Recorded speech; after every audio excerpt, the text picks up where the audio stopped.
അസ്സലാമു അലൈക്കും. നമുക്ക് രാത്രിത്തേക്ക് തിന്നാനാക്കിന് പത്തലും പിയാപ്പള മുളകിട്ടത്.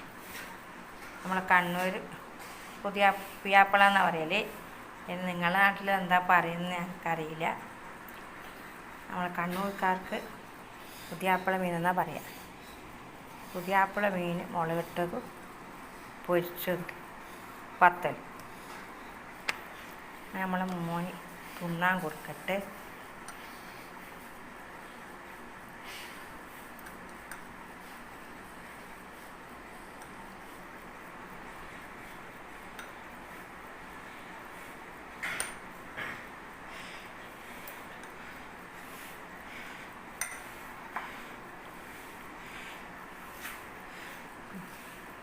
പൊരിച്ച്